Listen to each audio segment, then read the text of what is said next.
The emergency department at St. Dorian Medical Center had a rhythm of its own. Monitors beeped in uneven patterns, stretchers rolled across polished floors, and voices rose and fell in sharp bursts of urgency. On most nights, the hospital ran like a machine, precise, practiced, efficient. But that night, something felt different. A storm had swept across the city, flooding roads and delaying ambulances. Staff shortages had already stretched the surgical department thin.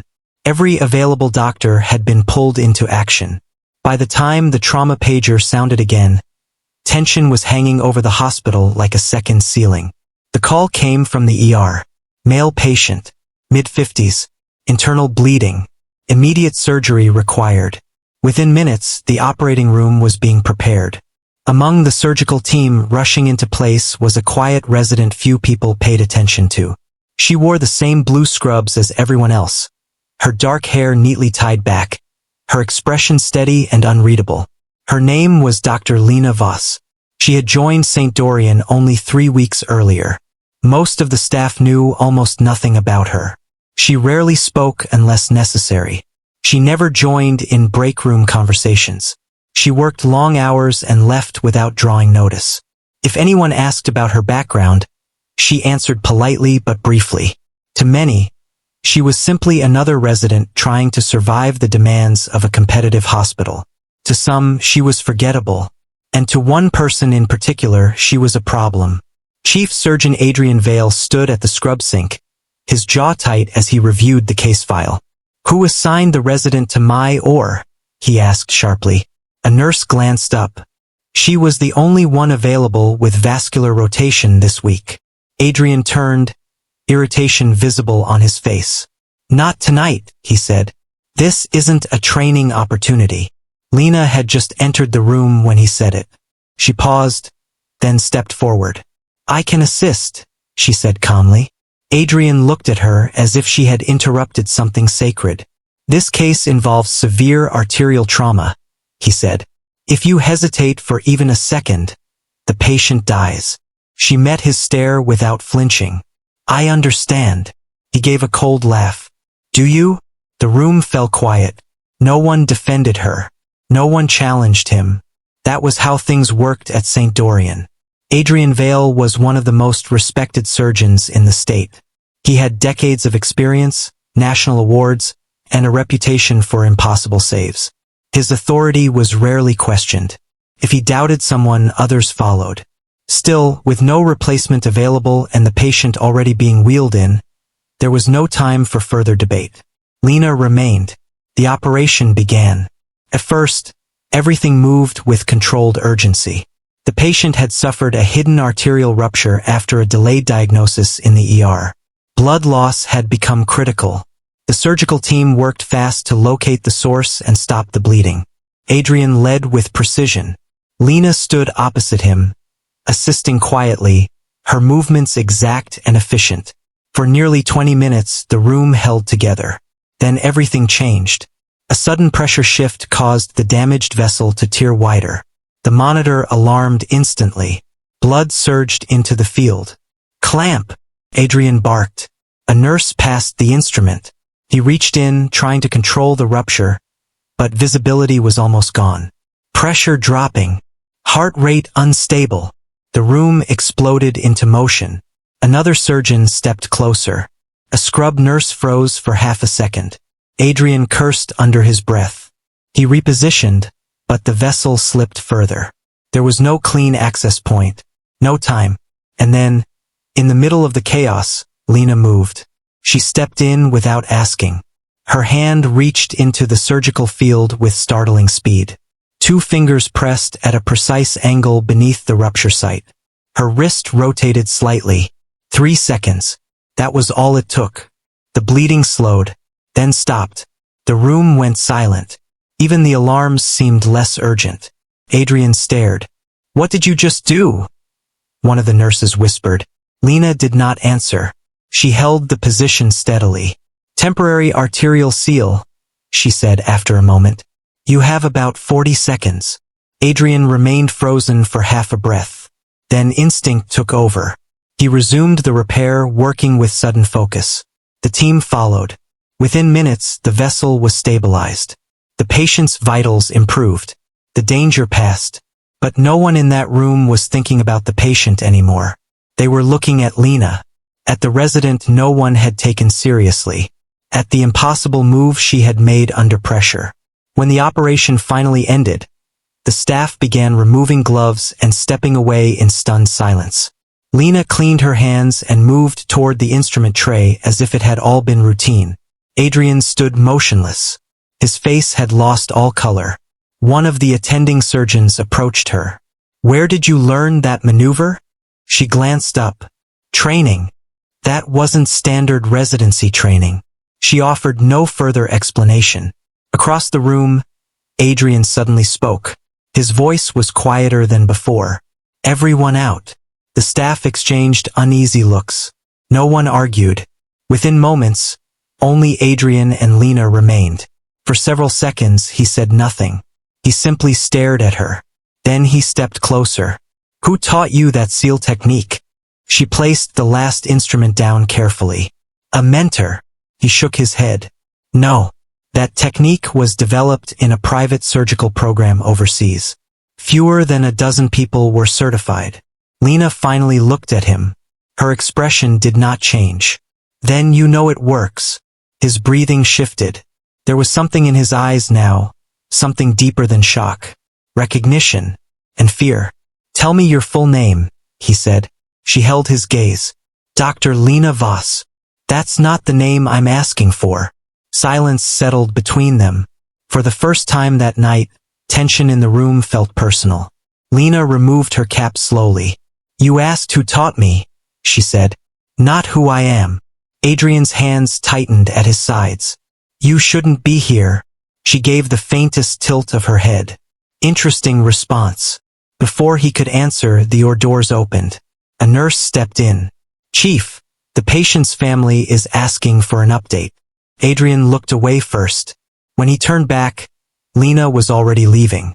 He watched her disappear into the hallway, and for the first time in years, Adrian Vale looked uncertain. By morning, the story had spread through every department. No one could stop talking about the resident who had saved a patient with a move no one recognized. Some called it instinct. Others said it was luck. A few believed it was something else entirely. At the nurse's station, speculation ran wild. She moved before the chief even reacted. "I've never seen him look like that." He was pale, like he'd seen a ghost. Lena ignored it all. She arrived for rounds at 6:30 sharp, reviewed charts, and carried on as if nothing unusual had happened. But eyes followed her everywhere. Some curious, some admiring, some suspicious. And from the upper surgical office, Adrian watched from behind glass. He had not slept. On his desk sat an old leather notebook he had not opened in 15 years. Inside it were names, dates, techniques, and one faded photograph. He stared at the image. A younger version of himself stood among a team of elite surgeons at an international training symposium. Beside him was a woman whose face had haunted him ever since. Sharp-eyed, calm, brilliant, the architect of the arterial seal method. The only person who had ever challenged him publicly. And in that photograph, standing slightly behind her, teenage girl. Adrian's hand trembled, because he had seen those same eyes last night. In Lena. He closed the notebook immediately. A knock came at his door. "Come in." It was the hospital administrator. "The board wants details on last night's surgery. Media interest is growing because of the patient." Adrian straightened. "Handle the press. They're also asking about the resident." He paused. "What about her? Who she is? Why no one knows her prior credentials?" Adrian looked toward the window. "Keep her away from interviews." The administrator frowned. "Why?" He answered without hesitation. "Because I said so." Downstairs, Lena stood alone in the staff locker room, adjusting her badge. For a moment, she reached into her pocket and touched a folded piece of paper. It was worn at the edges. She unfolded it briefly. A handwritten note. 3 lines only. "Finish what I couldn't." She closed her eyes, then folded it again and placed it back. When she stepped into the corridor, Her expression was steady. But somewhere inside her old memories had begun to stir. And she knew this was only the beginning. By noon, the entire hospital had developed its own version of what happened in Operating Room 3. Some stories claimed the resident had performed an experimental military procedure. Others insisted she had saved the patient with nothing but instinct and nerve. A few exaggerated it into something almost mythical, as if she had stepped into chaos and controlled it with impossible calm. No one could agree on the truth. But everyone agreed on one thing. Dr. Lena Voss was no ordinary resident. She walked through the surgical wing carrying a tablet and a folder of patient charts, pretending not to notice the conversations that stopped when she passed. Nurses looked at her with curiosity. Junior residents stared openly. Even senior physicians, who usually had no time for gossip, watched her with measured interest. She had become the center of a storm she never asked for. And she hated it. Inside room 512, the patient from the previous night was stable and breathing without assistance. His family stood beside the bed, relief visible in every tired face. Lena checked the monitor quietly. "His vitals are holding," she said. "Recovery is going as expected." A woman near the window turned toward her. "You were in the surgery, weren't you?" Lena hesitated. "Part of the team." The woman stepped closer, eyes filling with gratitude. "They said you acted when things went wrong." Lena lowered her gaze. "The whole team worked to save him." "That's not what they said." The woman reached for her hand. "Thank you." Lena wasn't prepared for that. She had spent years training herself to remain distant, focused, composed. Gratitude always unsettled her more than anger. She gave a small nod and gently stepped away. As she left the room, she nearly collided with another resident leaning against the wall. He had a coffee cup in one hand and an expression full of curiosity. "You're becoming famous," he said. Lena kept walking. "Not interested." He followed beside her. "Come on. People are saying you embarrassed the chief surgeon in his own or—" "I didn't." "Still happened." She stopped and looked at him. "Patients survived. That should be the story." For a moment he had no response. Then he smiled slightly. "That's exactly why people are talking." She left him standing there. By afternoon, the rumors had reached places she never expected. In the administrative archive office, two nurses whispered over an old digital staff directory. "I'm telling you, there's almost nothing on her before this year." "That's impossible. Look for yourself." They searched under her name. Medical school credentials existed. Licensing records checked out. Residency placements were listed. But several years in her career history were strangely vague. Rotations without locations, fellowships without institution names, references that seemed intentionally limited. Why would someone hide that much? Before either could answer, one nurse noticed a framed photo on the archive shelf nearby. It had been displayed as part of the hospital's history collection, an international surgical conference held nearly 2 decades earlier. The photo included Chief Surgeon Adrian Vale among a select team of elite specialists. One nurse leaned closer. "Wait." She pointed toward the back row. A woman stood beside Adrian, confident and composed. And though older, she had features strikingly familiar. Same sharp eyes, same calm expression, same posture. "That looks like—" The second nurse stared. "No way." By evening, the image had quietly spread through private staff chats. No one dared confront Adrian with it. But the questions multiplied. Lena, unaware of the growing speculation, was reviewing post-operative notes when she received a message. "Chief Surgeon requests your presence. Surgical office." Immediately, she looked at the screen for several seconds, then stood. Adrian's office overlooked the city skyline, though the blinds were partially closed. When Lena entered, he was standing by the desk, jacket removed, sleeves rolled back. He looked older than he had the day before. Tired, controlled, but not calm. He closed the door behind her. "You've caused quite a disruption." Lena remained standing. "I performed my duty." "That's one way to phrase it." He studied her carefully. "Do you know what people are saying?" She shrugged slightly. Rumors don't concern me.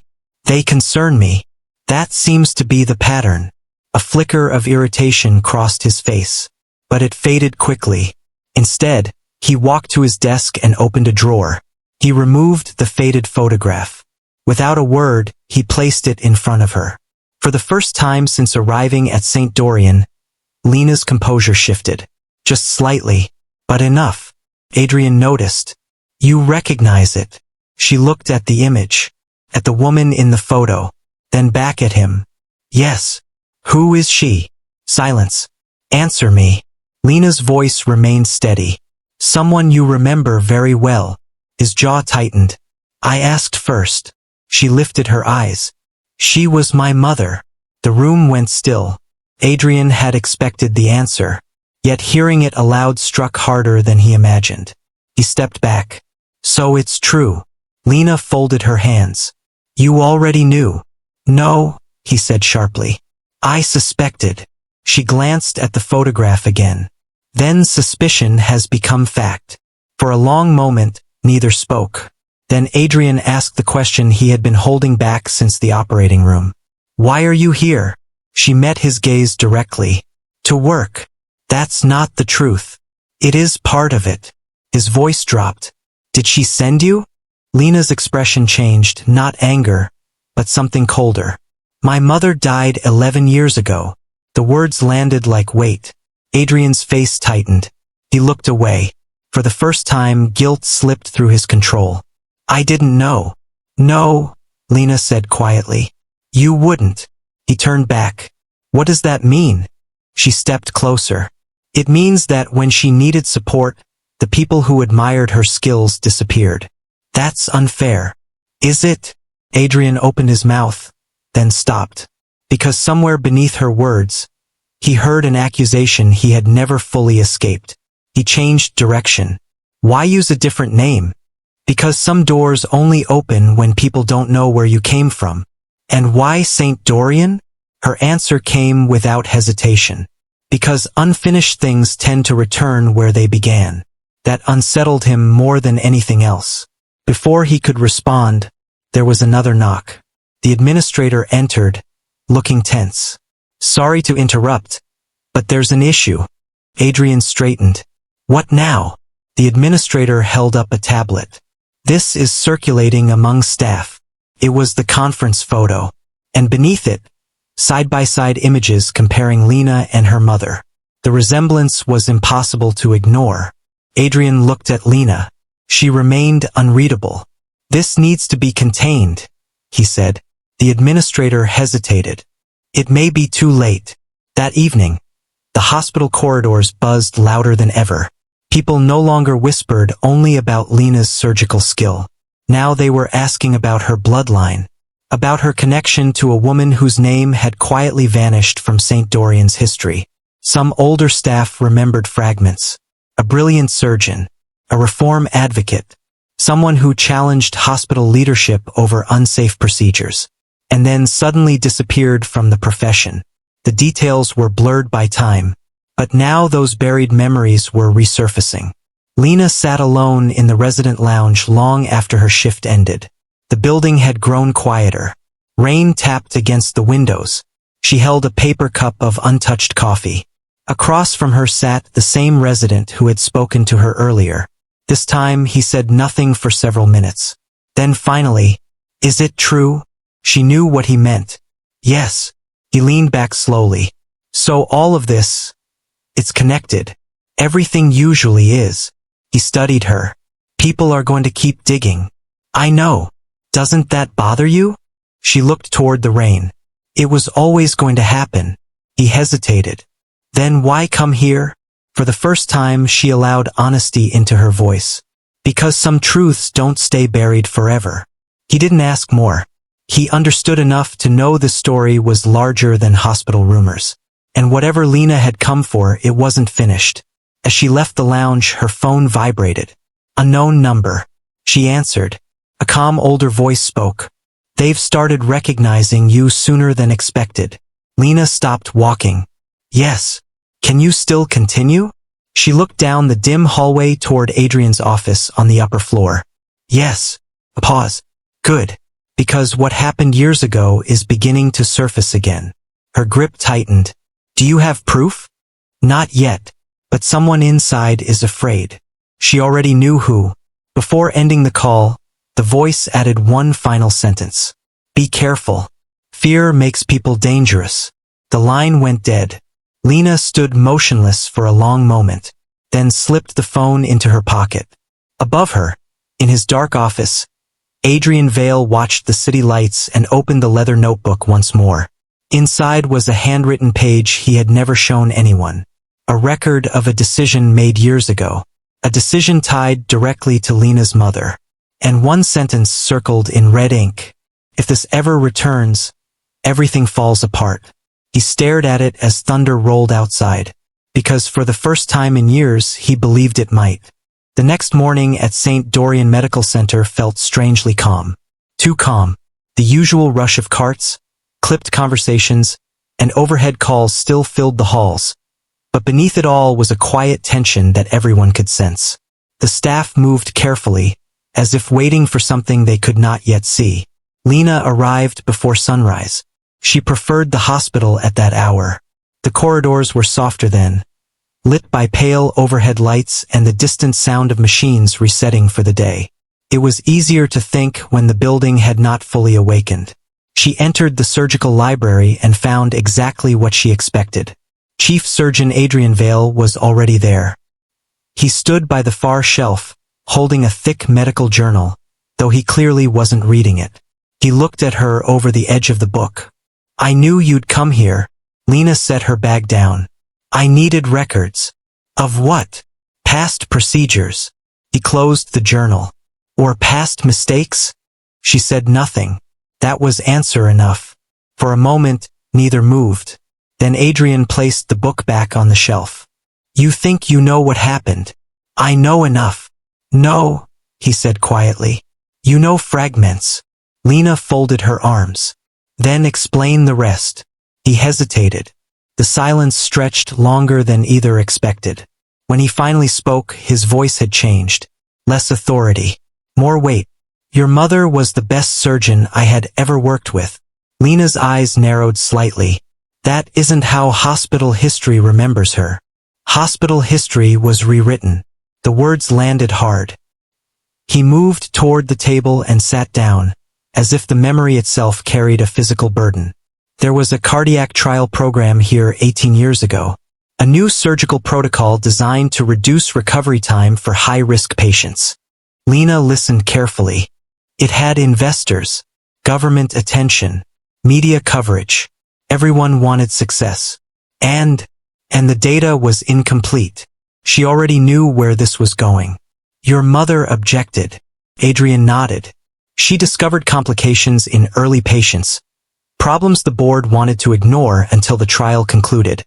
Lena's hands tightened at her sides. She tried to stop it. She did more than that. She prepared a formal report and planned to release it publicly. Then why didn't she? Adrian looked down. Because the report disappeared. Lena stared at him. You're saying someone buried it. I'm saying powerful people protected themselves. That includes you. He looked up sharply. Yes. The admission hung in the room. For years, Adrian had never spoken it aloud. Not to anyone. But with Lena standing there, he could no longer avoid it. I didn't destroy the evidence, he said. But I didn't stop it either. Why? His answer came slowly. Because I believed the trial could still succeed. Because I thought the concerns could be corrected internally. That sounds like fear. It was ambition. The honesty was brutal. Lena stepped closer. And my mother paid for it. Adrian's expression hardened with regret. She resigned before they could force her out. That's not what happened. His eyes met hers. What do you mean? Lena reached into her coat pocket and removed a folded document. She placed it on the table. He opened it. It was a letter, dated 11 years ago, signed by Lena's mother. Adrian read in silence. Then his face changed. Because it wasn't a resignation. It was a plea. A final written appeal requesting access to archived patient records connected to the same trial. At the bottom was a handwritten note. If anything happens to me, protect the truth. Adrian looked up. This was sent after she left. Yes. I never received it. She said you wouldn't. That struck him harder than anything else. He read the note again. His hand trembled. She was still investigating. She never stopped. Lena's voice softened, but only slightly. She believed patients deserved the truth. Even after her career ended, she kept searching. Adrian closed the letter. What happened to her? Lena hesitated, then answered. She died in a car accident while traveling to meet someone connected to the trial. He looked at her. And you think it wasn't accidental? I think too many things were never explained. The library door opened suddenly. The hospital administrator stepped in, visibly uneasy. There's a problem. Neither moved. The administrator looked at both of them. The board wants an emergency review this afternoon. Adrian stood. Why? Because of the media coverage around the surgery, and because several former trial patients have begun contacting the hospital after seeing the internal rumors. Lena and Adrian exchanged a glance. The past was no longer buried. The administrator continued. One former patient says she has documents your mother gave her years ago. Lena's breath caught. Where is she now? She's coming here. By afternoon, the conference room was sealed for a closed-door meeting. Board members sat in stiff silence. Legal representatives lined the far side of the table. Adrian sat at one end. Lena remained standing near the window. No one acknowledged her directly, but everyone knew why she was there. The doors opened. An elderly woman entered with a cane and a leather folder. Her name was listed as one of the earliest cardiac trial patients. She moved slowly but with purpose. When she saw Lena, her expression softened. You have her eyes. Lena swallowed. You knew my mother? The woman nodded. She saved my life after they nearly ruined it. A murmur spread through the room. The woman placed the folder on the table. She gave me these before she disappeared from medicine. Inside were copies of patient records, handwritten notes, and correspondence between hospital executives discussing risk suppression. Several board members visibly paled. Adrian read the first page. Then another. His face tightened, because the evidence was worse than he remembered. And there, among the signatures, was his own approval on a procedural continuation memo. He looked at Lena. This proves the board knew. It proves more than that. The elderly woman reached into the folder and removed one final envelope. This was meant for you. She handed it to Adrian. He opened it carefully. Inside was a short letter in your mother's handwriting. He read it silently, then sat down heavily. Lena watched his expression. What did she say? He struggled to answer. Finally, she wrote that if I ever found the courage to tell the truth, I should start by admitting I was wrong. The room stayed silent. One board member stood. This meeting is adjourned until legal review. No, Adrian said. Everyone turned. For the first time in decades, his voice carried no command, only resolve. No more delays. He rose slowly, then faced the room. She was right. The words were clear. We failed patients. We failed transparency. And I failed as a physician. Shock spread across the table. Lena stood motionless. Adrian continued. I protected this institution over the truth. That ends now. A legal advisor interrupted. You understand the consequences of this admission? Yes. And you're willing to proceed? He looked briefly toward Lena, then back to the board. I should have done it years ago. The meeting erupted into overlapping voices. But Lena heard almost none of it. Because for the first time, she saw something in Adrian she had never expected. Not power, not arrogance, but remorse. Real, undeniable remorse. And yet she knew this was still not the end. Because buried systems rarely collapse from one confession. As the meeting dissolved into crisis, Lena stepped into the hallway. Her phone vibrated again. Same unknown number. She answered. The voice on the line was urgent. You need to leave the hospital now. Her body tensed. Why? Because the person your mother was going to meet 11 years ago is already inside St. Dorian. Lena froze. Who? A pause. Then, the board chairman. The call ended. Lena slowly turned toward the conference room doors. Inside, executives argued over legal exposure. At the center sat the board chairman, calm and unreadable. And suddenly, everything shifted. Because this was no longer about uncovering history. It was about someone who had spent years ensuring that history stayed hidden. And now he knew Lena was close. The hallway outside the conference room felt colder than it should have. Lena stood still for a moment after the call ended, her fingers tightening around the phone. The words kept repeating in her mind, sharp and heavy. The person your mother was going to meet 11 years ago is already inside St. Dorian. She had expected resistance. She had expected denial, even anger. But not this. Not the sudden realization that the past was not just buried in files or faded memories, but sitting somewhere inside the hospital right now, breathing the same air. She looked through the glass panel of the conference room door.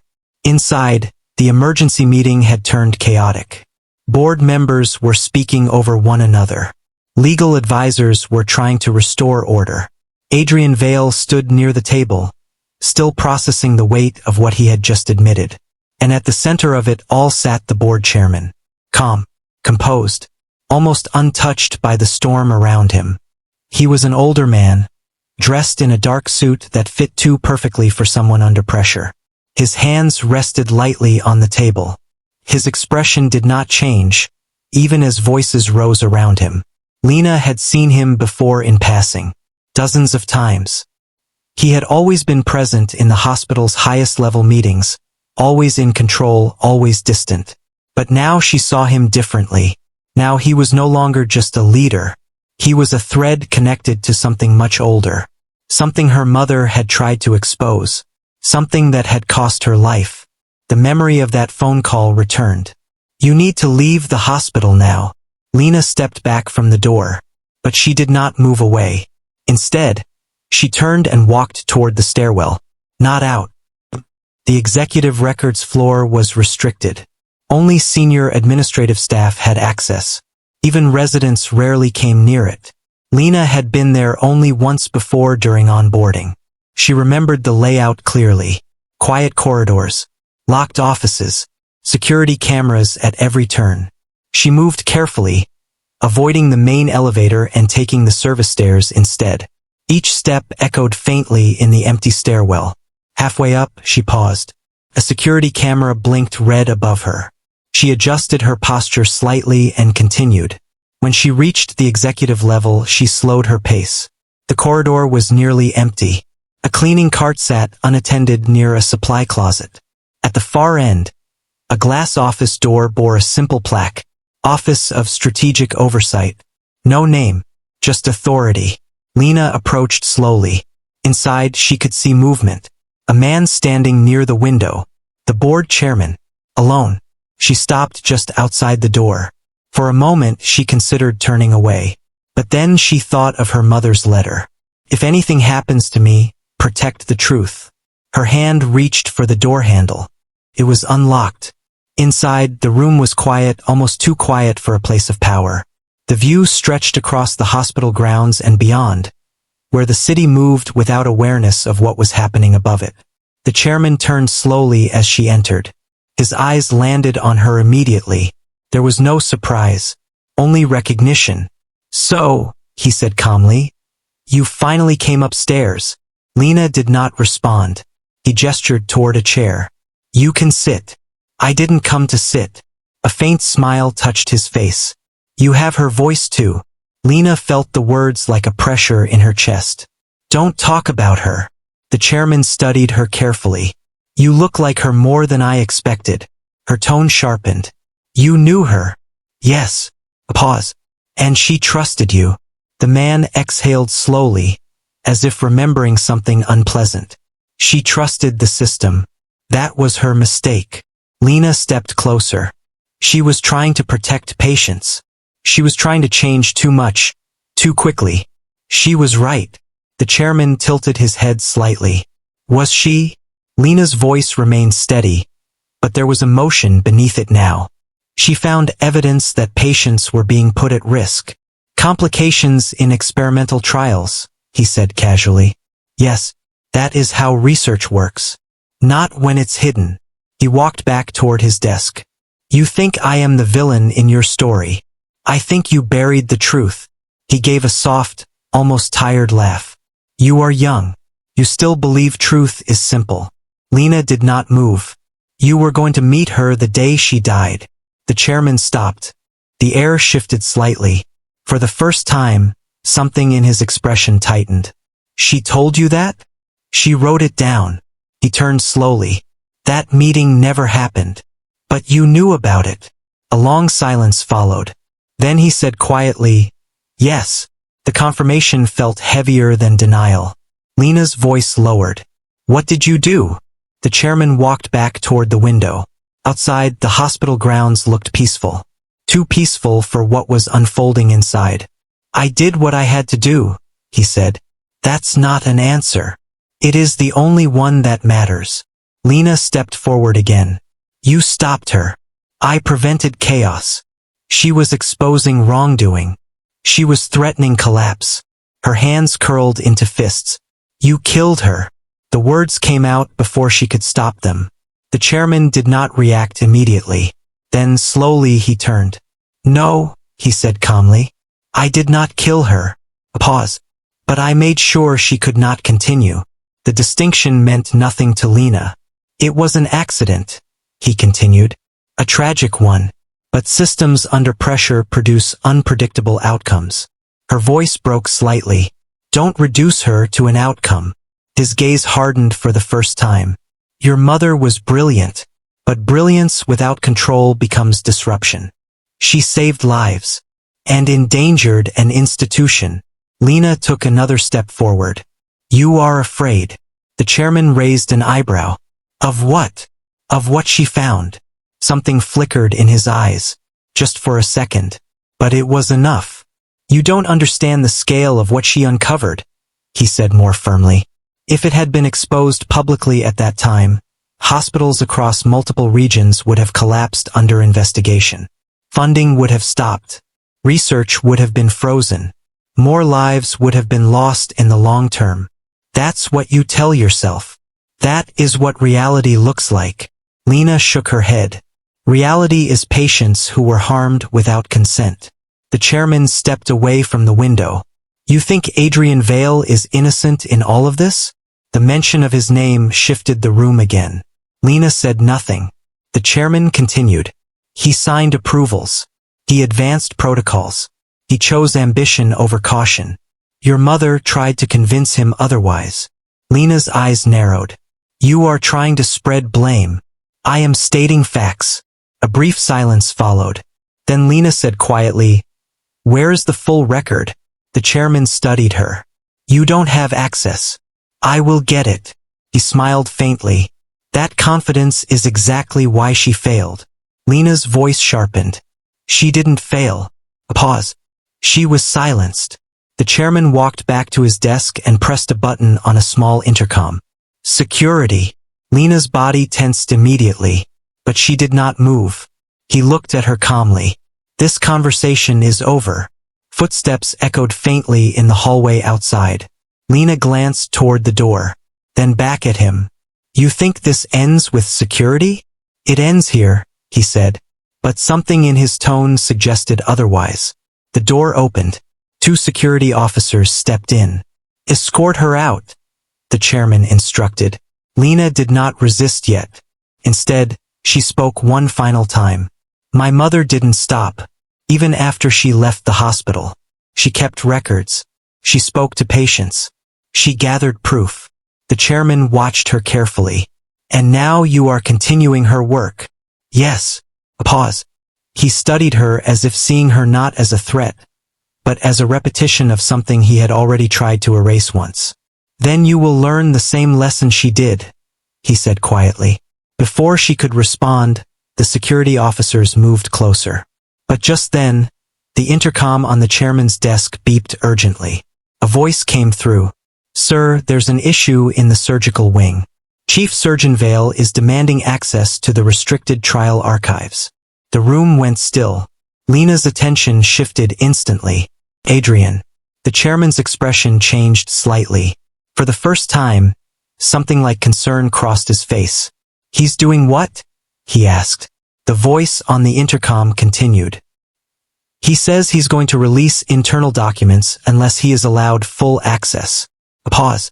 And he mentioned the patient trial from 18 years ago. The chairman slowly turned toward the window again. His comm was cracking. Lena watched him carefully, because now she understood something important. This was no longer just about her mother. It was about a chain of people who had all known parts of the truth. And one of them had finally started breaking. The chairman spoke without looking at her. This is becoming uncontrollable. Lena's voice was quiet. It already was. For a long moment no one moved. Then the chairman made a decision. Bring Vale to me. Lena understood immediately. This was no longer a meeting. It was containment. And as security tightened around her, she realized something else. The truth was no longer hidden. It was spreading. And once it reached Adrian Vale completely, everything he had buried for years would either collapse or explode. The message from the surgical wing reached Adrian Vale before security could escort Lena out of the executive floor. By the time he stepped into the corridor outside the restricted archives, his pace had changed completely. There was no hesitation anymore. No internal conflict pulling him in different directions. Only urgency, and something close to anger. He had spent years keeping certain doors closed. Not because he did not know what was behind them, but because opening them meant losing control of everything he had built. Now those doors were being forced open anyway. He moved past two administrators trying to stop him. Chief, you can't go in there without clearance. I already have clearance, he said sharply, not slowing down. They did not argue further. Inside the restricted archive room, the atmosphere felt different from the rest of the hospital. There were no windows, no soft lighting. Just rows of secured cabinets and digital terminals protected by layered authentication systems. The board chairman stood near the central console when Adrian entered. Lena was there too, still under security watch. But she was no longer the focus of the room. The focus had shifted entirely to Adrian. You threatened to release classified records, the chairman said coldly. I didn't threaten, Adrian replied. I stated a condition. The chairman's eyes narrowed. Release those documents, and you destroy years of institutional work. Adrian let out a short, bitter breath. You mean years of concealment? A silence followed. Heavy. Uncomfortable. Lena stood slightly apart from them, watching both men carefully. This was no longer just about her mother's past. It was now about two powerful forces finally colliding after years of avoidance. The chairman gestured toward Adrian. You are making an emotional decision based on incomplete understanding. Adrian shook his head. No. I am making a decision based on guilt I should have faced a long time ago. That word hung in the air. Guilt. It was the first time the chairman's composure showed strain. Adrian stepped closer to the console. I want full access to the trial archives, he said. That is not possible, the chairman replied immediately. It is already happening, Lena said quietly. Both men turned toward her. She continued, steady but firm. The patient records are being requested by multiple departments. External review is already beginning. You cannot contain this anymore. The chairman's jaw tightened. Containment is still possible if people cooperate. Adrian looked at him directly. Containment is what caused this in the first place. A tense pause.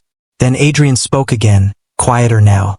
I signed approvals without fully understanding the consequences. I trusted institutional pressure over clinical caution. And when your mother raised concerns, I stayed silent because I thought the system would correct itself. Lena watched him carefully. And it didn't, she said. No, Adrian admitted. It didn't. The room felt still again. Even the security officers seemed unsure how to react. Adrian turned slightly toward Lena. I should have protected her findings. Lena did not respond immediately. When she spoke, her voice was steady, but something inside it had softened. You still can. The chairman let out a short, humorless laugh. You think confession fixes this? Adrian looked at him. No. But truth does what silence never could. The chairman stepped closer. You are not just exposing records. You are destabilizing the entire hospital structure. Investors will withdraw. Research programs will collapse. Thousands of patients will lose access to care. Lena finally spoke again. And how many patients were already harmed because no one spoke? That question landed harder than any accusation. The chairman hesitated for a fraction of a second. But it was enough. Adrian noticed it immediately. So there were harms, he said quietly. The chairman straightened. All medical innovation carries risk. That is not the same as concealment, Adrian replied. A new voice came from the hallway. Chief Surgeon Vale. Everyone turned. A legal advisor had entered holding a tablet. The board is voting on emergency containment procedures. Adrian didn't move. I'm not interested in containment. The advisor hesitated. The chairman has authority to suspend your privileges. Adrian's eyes didn't leave the chairman. Then suspend them. The room fell silent again. Even Lena looked at him now with something like disbelief. The chairman studied Adrian carefully. You are willing to lose everything? Adrian nodded once. I already did. I just didn't admit it. That answer changed something in the room. Not dramatically, but enough. The chairman turned slightly toward the console. Then you understand what happens next. Adrian did, but he still spoke. Open the archive. A long pause followed. Then the chairman pressed a key. The system unlocked. Multiple screens lit up along the wall. Rows of patient files appeared. Trial documentation. Internal correspondence. Approval chains. Years of hidden structure revealed in seconds. Lena stepped closer to one of the screens. Her eyes scanned quickly, then stopped. She saw her mother's name. Not in a resignation. Not in an exit record. But in a flagged internal concern report marked unresolved safety objections, pending review, never reviewed, never acknowledged. Her breath caught slightly. Adrian saw her reaction. He turned toward the chairman. You suppressed this. The chairman did not deny it. Instead, he said quietly, I protected the institution from panic. Lena looked up. You protected yourself, she corrected. That statement seemed to land differently than the others. The chairman didn't respond immediately. Instead, he stepped back. For the first time, his calm demeanor showed something less controlled. Not fear exactly, but pressure. As if years of structure were finally pushing back against him. Then another voice came through the intercom. Urgent. Sir, external media is now reporting leaked trial documents. It's spreading faster than expected. The chairman closed his eyes briefly. Adrian looked at Lena. It's already out. She nodded slowly. Yes. The chairman opened his eyes again. This cannot continue. But it already had. Downstairs, the hospital was no longer operating normally. Staff were gathered in clusters, watching news updates on phones and monitors. Patients were still being treated, but conversations had shifted. Concern had replaced routine. Trust was beginning to fracture. And at the center of it all, the story was no longer just about a surgical resident or a chief surgeon. It was about a system that had kept secrets too long. Back in the archive room, Adrian stepped away from the console. He looked exhausted now, not physically, but in a deeper way, like something inside him had finally stopped resisting collapse. I should have done this years ago, he said quietly. Lena watched him. Why didn't you? He hesitated. Because I thought I could manage it internally, fix it without breaking it. And instead, I helped it survive. The honesty was complete now. There was nothing left to hide. The chairman spoke again, but his voice had changed. Less commanding, more controlled. This ends today, he said. One way or another. Adrian turned to him. It already ended when the truth started moving. A silence followed. Then Lena spoke softly. My mother believed truth doesn't disappear. It waits. The chairman looked at her. And what do you believe? Lena met his gaze. That it always finds its way out. A moment passed. Then the building's emergency alert system chimed. Not for evacuation, but for internal lockdown review. A procedural signal meant for institutional crisis containment. The chairman turned sharply. They triggered containment protocol. Adrian frowned. That wasn't authorized by me. The legal advisor outside responded immediately. It came from executive override authority. The chairman's expression changed. Slowly, he realized what was happening. Not just exposure, but loss of control. He stepped toward the console. But it was too late. The system had already begun copying files to external regulatory servers. Lena watched the screens. You can't stop it now, she said. The chairman stood still for a moment. Then, for the first time, something like resignation appeared in his expression. Adrian looked at Lena. What happens next? She didn't answer immediately, because she didn't fully know. But she understood enough. This becomes investigation, she said. Then accountability. Adrian nodded slowly. And the hospital? Changes, she replied. A pause. And you? Lena looked at the screens showing her mother's records. I finish what she started. The chairman spoke one last time. You are all making a mistake you cannot undo. Adrian looked at him. No, he said quietly. We made it years ago. Security began to move again, but no one resisted anymore. Not Adrian. Not Lena. Not even the chairman. Because at that point, resistance had become irrelevant. The truth was already outside, spreading beyond the hospital walls, reaching people who had never known what happened behind them. As Lena stepped out of the archive room, she paused in the hallway. Adrian stood beside her. For a long moment, neither spoke. Then he said quietly, She would have done this. Lena nodded. Yes. A pause. Then Adrian added, I'm sorry I didn't stand with her. Lena looked at him. Not with anger. Not with forgiveness.